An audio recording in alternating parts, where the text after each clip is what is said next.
Egyptian time, you're determining a God, and that's what you need to know, that your name is not Sally, and your name is not Sue.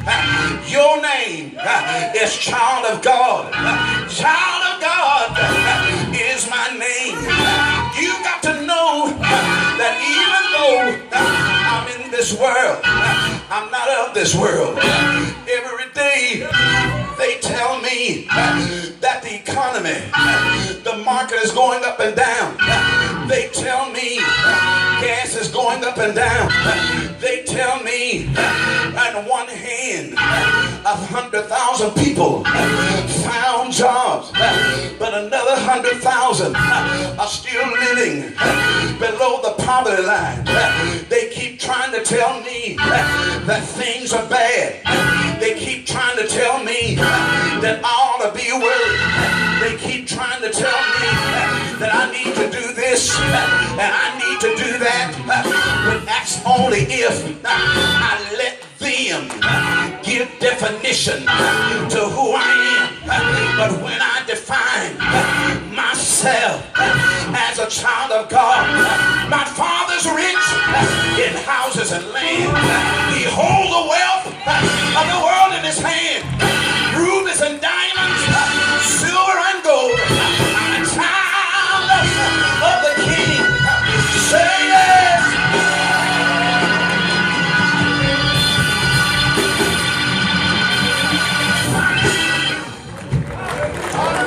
The nature of our warfare that we fight, we're to be engaged in offensive warfare.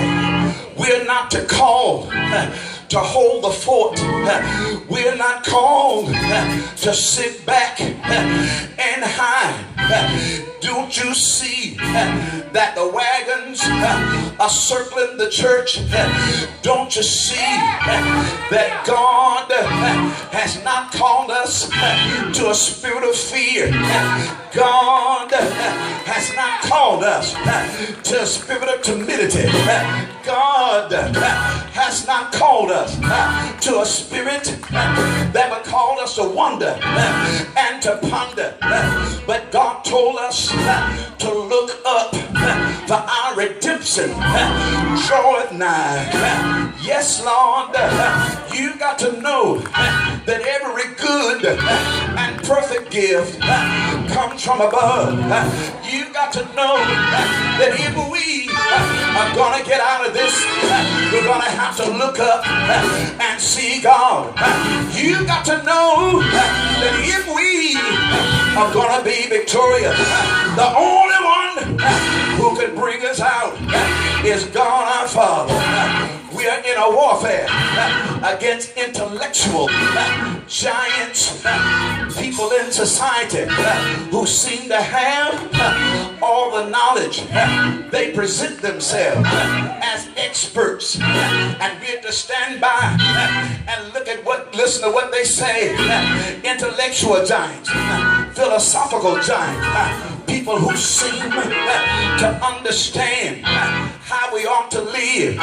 And then we have material giants, people in our land who are not happy with what they have. They keep wanting more, and so we keep fighting against these giants. But the weapons of our warfare are not carnal. Yes, God, you've got to understand that there are weapons that we cannot trust. There are things that the enemy wants us to trust in, but you can't trust in those. David stood before Saul, and Saul said, I knew you're just a shepherd boy. I knew you haven't been to war. I knew you don't understand the things that's going on. So let me give you my helmet so you can cover your mind. Let me give you my breastplate so you can cover your heart. Let me give you my girdle so you can cover your loin.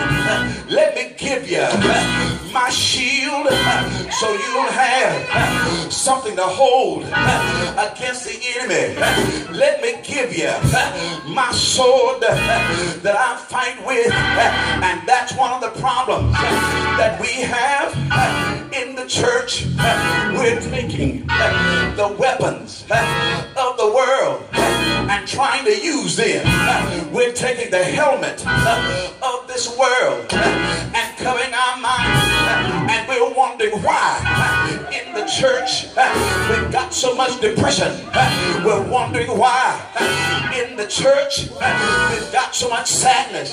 It's because we've taken the helmet of the world and put it on our mind. We're wondering why we're so heartbroken. Heartbroken over here and heartbroken over there. It's because we've taken the breastplate of the world to cover our heart. We keep wondering why our emotions. One day I'm lusting, next day I'm all right.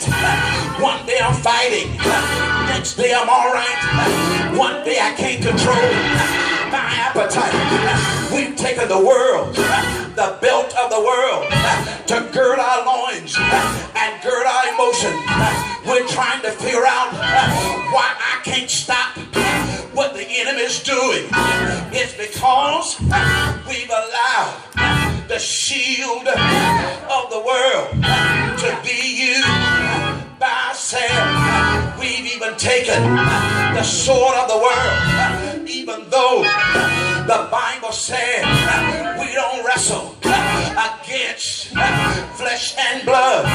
The only way the sword of this world will help you is if you are wrestling against the enemies of this world.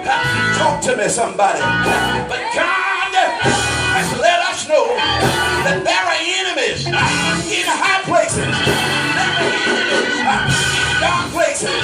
There are enemies in principalities. And the only way we can pull down strongholds, the only way we can cast down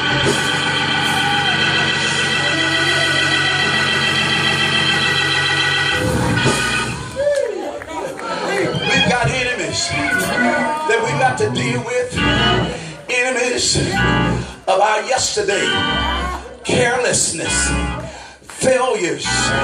Yes, can I tell you, Goliath would not have been a problem if Israel had did what God told them to do when they failed to obey God.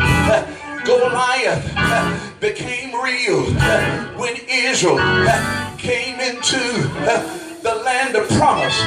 Saul led the people in victory if he would only allow God to use him. According to 1 Samuel chapter 13, Saul failed in obeying God. Saul failed in obeying the prophet Samuel because of their carelessness, because of their failure. Saul's army went down from 3,000 to 600. Can I tell you that when you backslide, it's not about smoking and drinking. It's not about kissing and carousing. It's not about missing church and stealing offerings. It's about the doors you open. It's about the enemies you should have destroyed. It's about habits you should have put down. It's about the things God told you to walk away and you never walked away. If you had put lust under your feet, you wouldn't be dealing with those issues. If you had put greed under your feet, you wouldn't be dealing with these issues. If you hadn't put your love connection under your feet, you wouldn't be dealing with these connections. Talk to me, somebody. If you had taken the things that God told you to walk away from, you wouldn't facing your Goliath today. But I'm so glad. I'm so glad. God is able. God is able.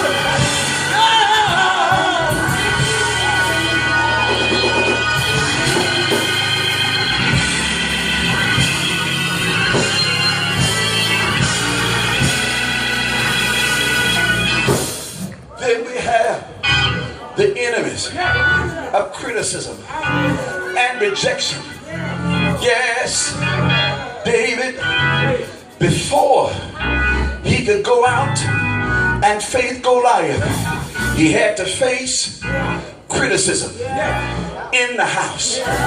Yes, God, there's no criticism like the criticism in the house.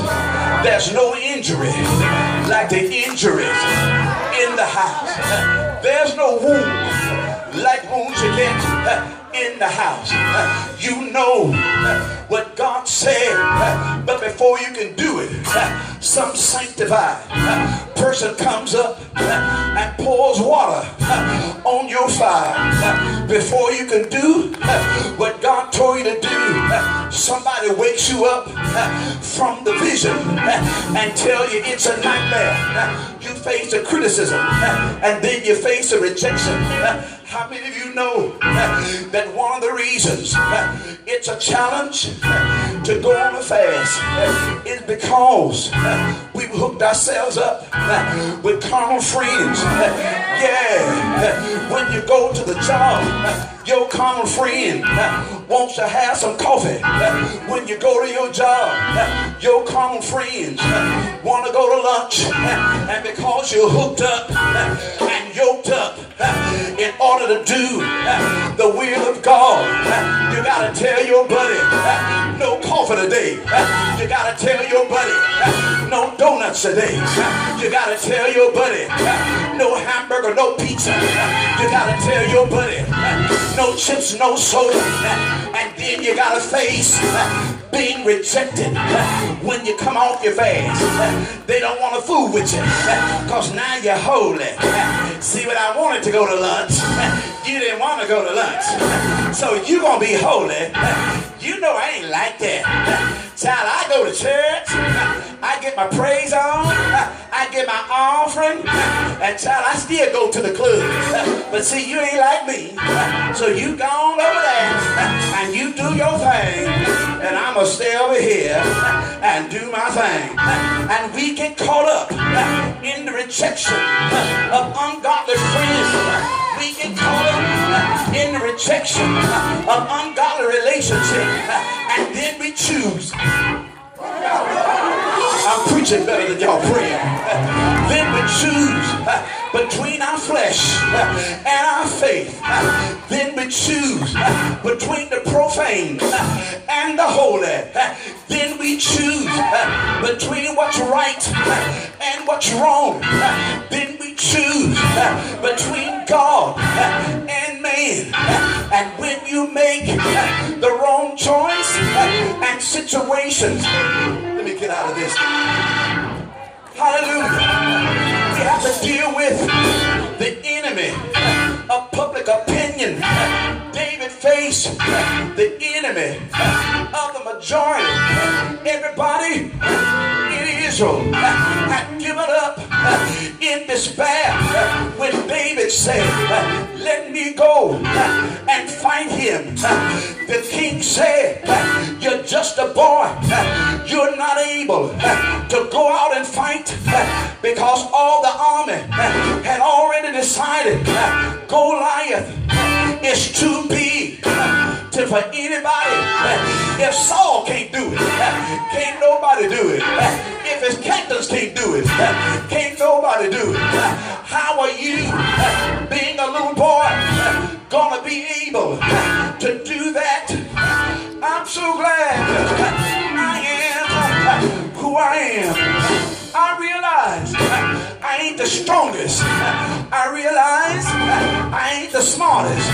I realize that I ain't the best. But if I can tell you that there's a little engine on the inside of me that keeps on saying, I think I can. I think I can. Clerkley, you need to stop. Ain't nobody ever done it. But the little engine on the inside of me keeps on saying,